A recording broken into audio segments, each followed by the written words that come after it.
Perkenalkan, nama saya Hadi Purwoko dengan NIM 0533955521 dari UPBJJ UP Jakarta dan prodi S1 Sistem Informasi. Ya, di sini kita akan coba mengerjakan tugas tutorial 1 dari mata kuliah basis data atau dengan kode STSI 4165. Pada materi hari ini kita akan belajar membuat tentang pembuatan ERD. Ya, sini saya tampilkan. Nah, di sini saya sudah membuat ringkasan dari tugas yang diberikan. Yang pertama ada panduan pengerjaannya.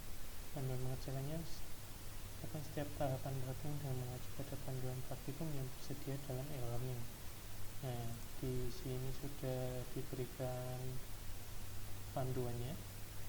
Ini soal tugasnya dan panduannya di kegiatan sebelumnya.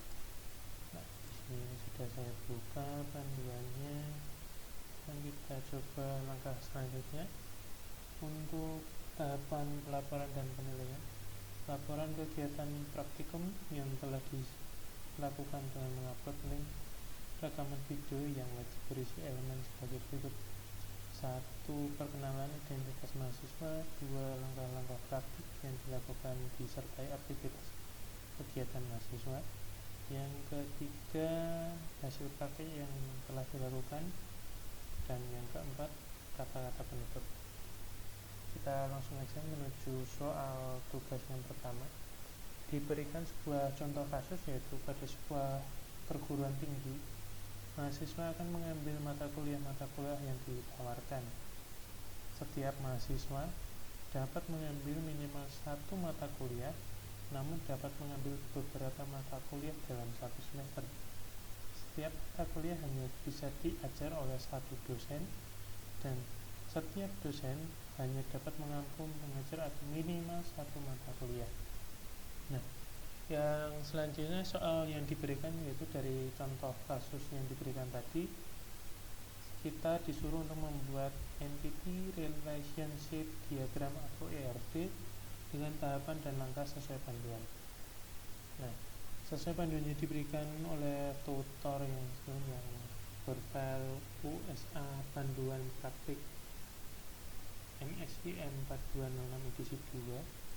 Sini saya sudah merangkum dan membuat tahapan ERD sesuai dengan pedoman yang diberikan. Tahapan pertama dalam pembuatan ERD yaitu pertama mengidentifikasi dan menetapkan seluruh entiti yang terkait. Nah, cara kita mengidentifikasi, yang pertama kita lihat beberapa entiti yang ada di contoh kasus. Dalam kasus ini entitinya kita lihat ada mahasiswa, dan yang kedua ada mata kuliah, dan yang ketiga ada dosen. Nah, kita tuliskan di sini berdasarkan contoh kasus di atas, kita dapat mengidentifikasi tiga entiti, diantaranya mahasiswa, mata kuliah, dan dosen. Kita lanjut ke tahapan selanjutnya, menentukan atribut-atribut atau field dari masing-masing entiti beserta kunci atau key-nya. Nah, karena di contoh kasus ini kita belum menemukan atau tidak didefinisikan field-nya apa aja, entity-nya apa aja.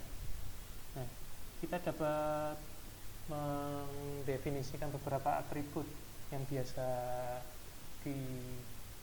atau bersangkut paut dengan entity-entity yang terlihat di contoh kasus. Misalnya, pada kasus ini ada mahasiswa. Kita masukkan atribut yang berhubungan dengan mahasiswa. Atribut pokoknya NIM. Kita anggap ini NIM itu pokok ya, sebagai atribut utama atau primary key. Dan kedua yaitu nama mahasiswa. Dan untuk selanjutnya ada mata kuliah dengan atribut yang pertama kode NK kode MK itu kode mata kuliah, dan yang selanjutnya nama MK atau nama mata kuliah. Dan untuk atribut dari entity dosen ada NID atau nomor induk dosen, ini yang primary key-nya. Lalu yang kedua ada nama dosen. Nah, setelah kita menemukan langkah yang kedua, kita lanjut ke langkah yang ketiga, yaitu mengidentifikasi dan menetapkan seluruh himpunan relasi antara himpunan-himpunan entity yang beserta yang ada dan beserta kita tetapkan dan beserta kunci tamu atau foreign key. Nah, tahapan selanjutnya setelah kita menemukan entity dan beberapa atributnya, kita cari himpunan. Paling mudah kita menggunakan tabel matriks entitas. Jadi kita buat tabel matriks entitas untuk melihat hubungan-hubungan dari beberapa entity. Jadi kita bisa melihat misal pada entity mahasiswa ada mata kuliah, ada dosen. Misal ini, mata kuliah diregistrasikan oleh mahasiswa mengregistrasi mata kuliah diajarkan oleh dosen, dan dosen mengajar mata kuliah. Nah, ini saling berhubungan ya.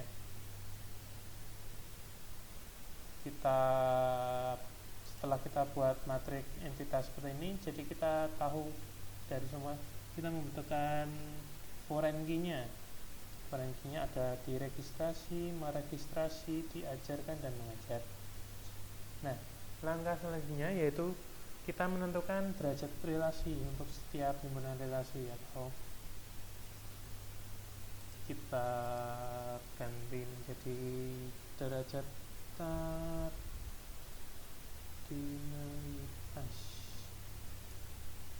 Nah, dalam menentukan derajat kardinalitas ini, kita lihat dari ringkasan dari kasus di atas. Yang pertama, banyak mahasiswa yang meregistrasi banyak mata kuliah, dan banyak dosen mengajar minimal satu mata kuliah. Sehingga dari ringkasan kasus tersebut kita membentuk derajat kardinalitas. Hubungan antara mahasiswa dengan mata kuliah adalah many to many. Jadi banyak mahasiswa bisa meregistrasi banyak mata kuliah. Jadi kita sebutkan M to N, atau kita menyebutnya many to many, atau dalam bahasa Indonesia kita banyak ke banyak. Dan yang selanjutnya, hubungan antara dosen dengan mata kuliah adalah satu dosen bisa mengajar banyak mata kuliah, sedangkan satu dosen hanya dapat mengajarkan satu mata kuliah, atau bisa kita sebut hubungannya one to many, atau satu ke banyak. Nah, dari penambahan derajat kardinalitas menghasilkan ERD yang saling berhubung dan tergambar lebih lengkap. Jadi untuk bisa membacanya biar lebih mudah, kita punya mahasiswa dengan mata kuliah dapat dibaca dengan banyak mahasiswa meregistrasi banyak mata kuliah dengan minimal satu mata kuliah. Dan yang selanjutnya, yang B, dosen dengan mata kuliah dapat dibaca dengan satu dosen mengajarkan banyak mata kuliah, namun satu mata kuliah hanya diajar oleh satu dosen. Ini sesuai dengan derajat kardinalitas yang disebutkan di atas. Dan yang selanjutnya, kita melengkapi himpunan entitas dengan himpunan relasi dengan atribut-atribut deskriptif dan non-key. Kita langsung praktek aja, kita buat sesuai panduan ini. Langkah selanjutnya yaitu buat RD finalnya ya. RD final kita buat dari, saya memilih aplikasi diagram app diagrams.net. Nah, kita buat satu persatu ya. Nah, misal sini saya masih coba membuat. Pertama kita buat 3 entity-nya terlebih dahulu. Satu entity mahasiswa, kemudian ini entity mata kuliah, Dan selanjutnya kita tambahkan lagi entity dosen. Kita taruh di ujung.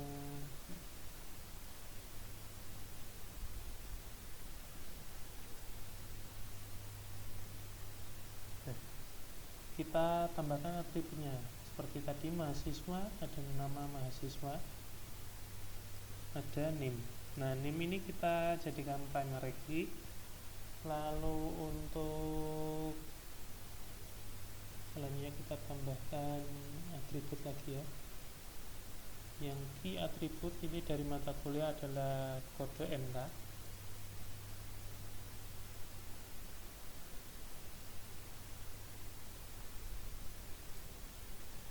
Kemudian ada atribut lagi yang biasa, atribut biasa, bukan yang atribut yang kunci. Ini adalah nama mata kuliah.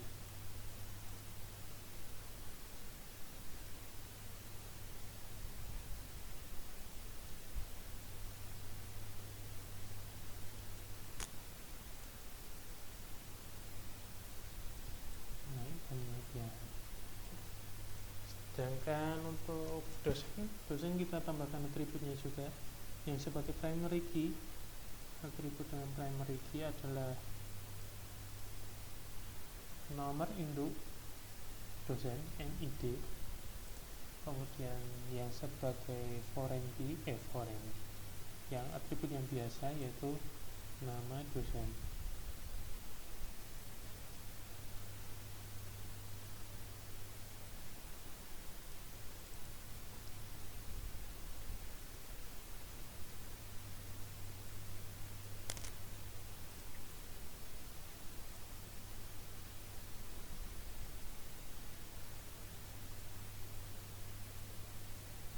Kita rapikan.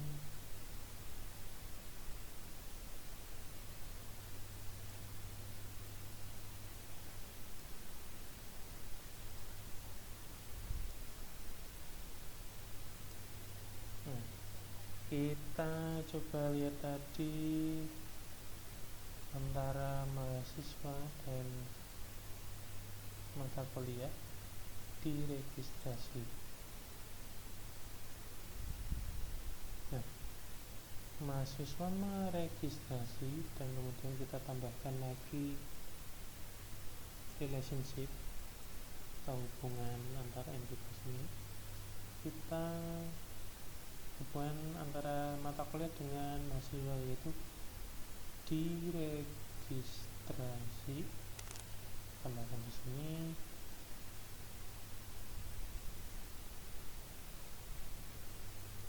Kemudian kita tambahkan hubungan lagi antara entitas dosen dengan mata kuliah yaitu mengajar.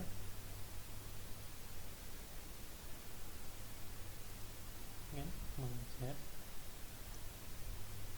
dan diajarkan.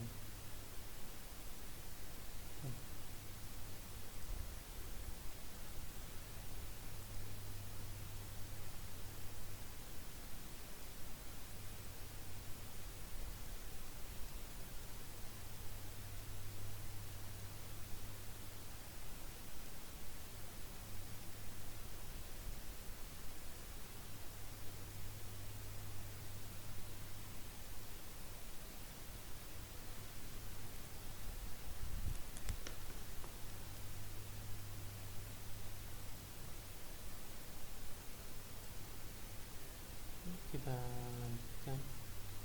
Ini tadi hubungan antara entitas mahasiswa, mata kuliah, dosen yaitu meregistrasi, mengajar, dan diregistrasi. Di sini kita lihat hubungannya antara ini. Nah, ketika kita menemukan dua entitas ini, kita bisa membuat entitas baru yaitu entitas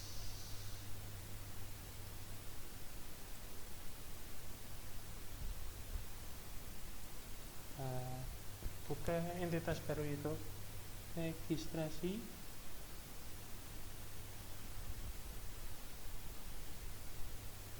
mata kuliah.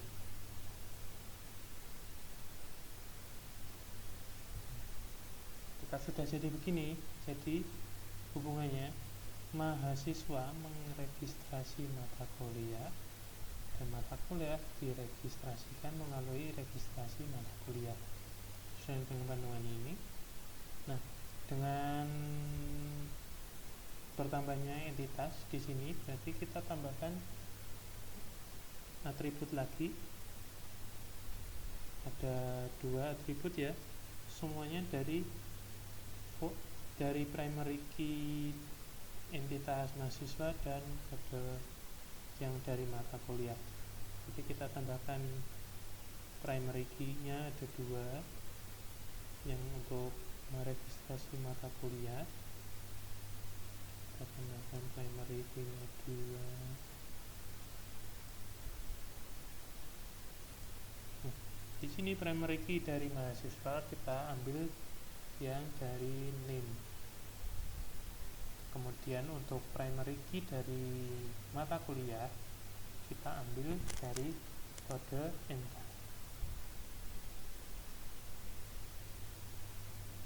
Nah, ini sekarang sudah lengkap semua. Sekarang tinggal kita tambahkan hubungan antar entitasnya.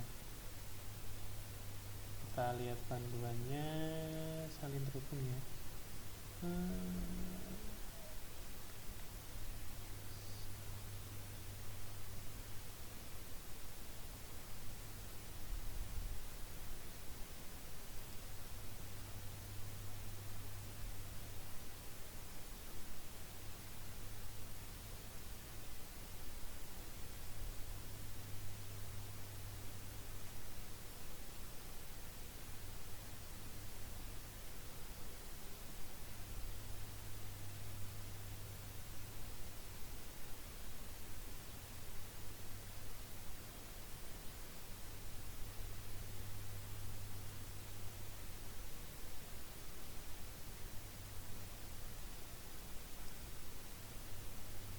Ini gabungan dari name ke siswa, kemudian menambahkan lagi dari nama mahasiswa ke entitas mahasiswa.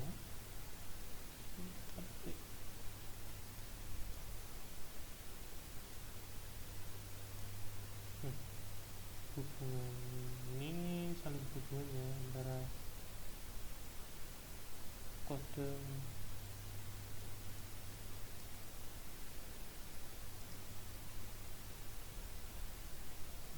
mata kuliah hubungan dengan entitas mata kuliah dan atribut nama mata kuliah berhubungan dengan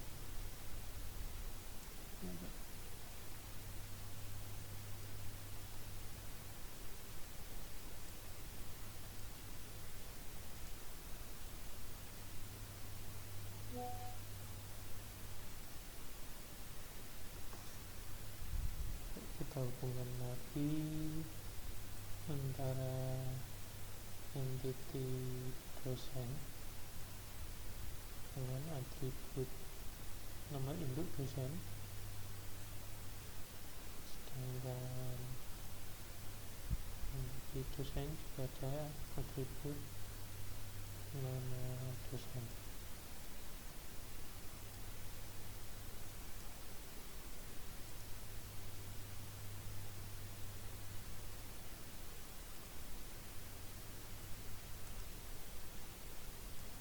Lagi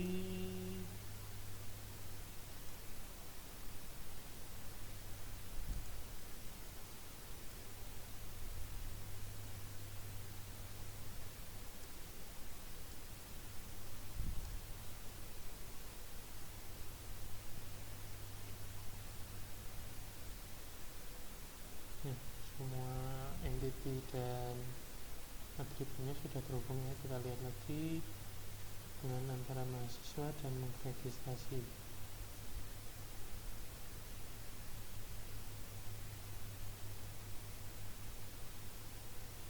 Kita cari one to many.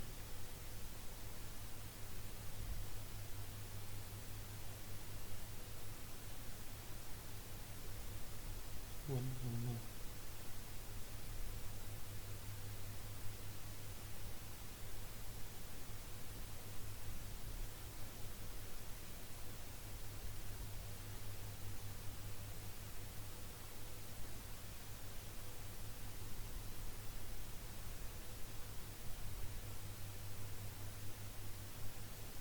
ini kan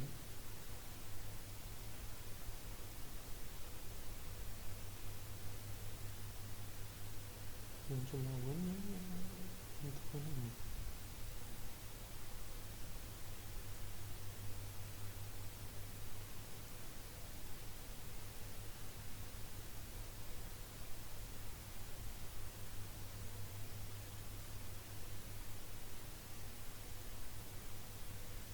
dari ya satu masa dapat meregistrasi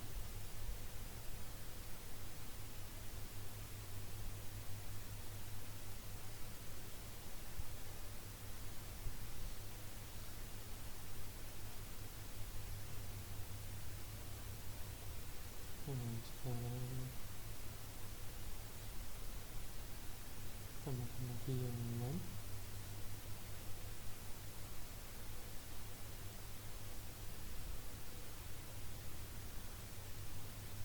satu dapat dia dapat registrasi ini. Nah kalau yang dari meregistrasi ke registrasi kawan tuh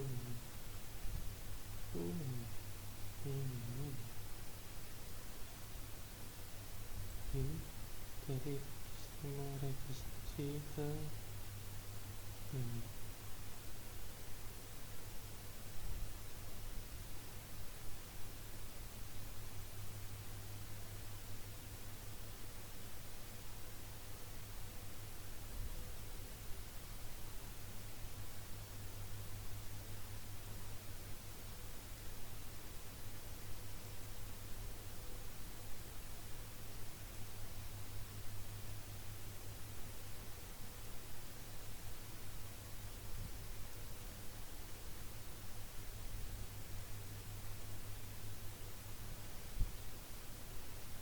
sama juga dengan diregistrasi ke registrasi mata kuliah pakai yang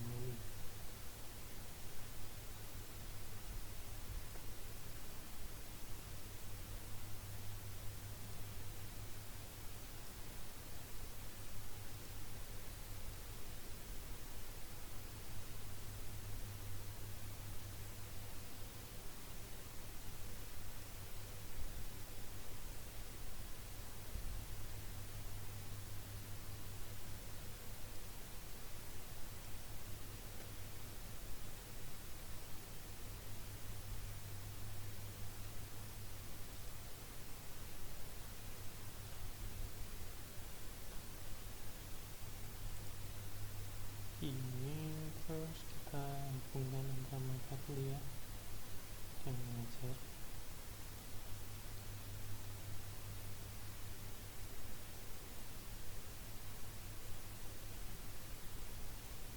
hanya satu dosen yang dapat mengajar satu mata kuliah. Kita pakai mandatory yang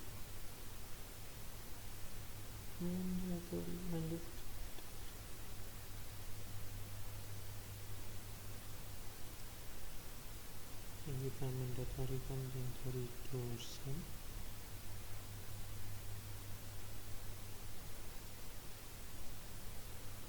hanya dapat mengajar satu mata kuliah.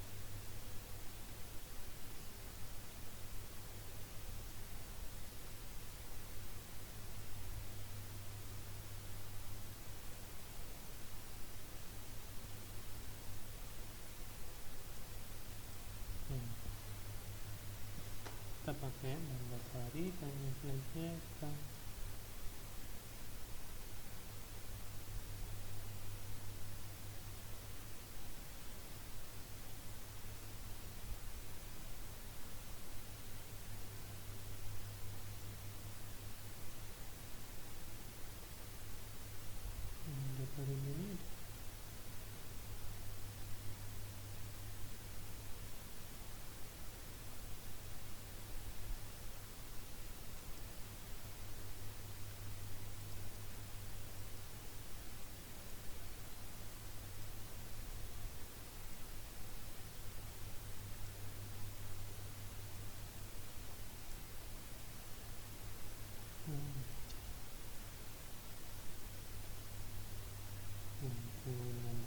contohnya seperti ini ya.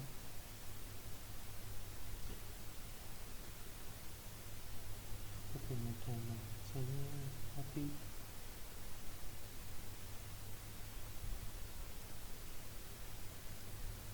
kita akan ini.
Jadi kita bisa tampilkan diagramnya seperti ini. Kita dengan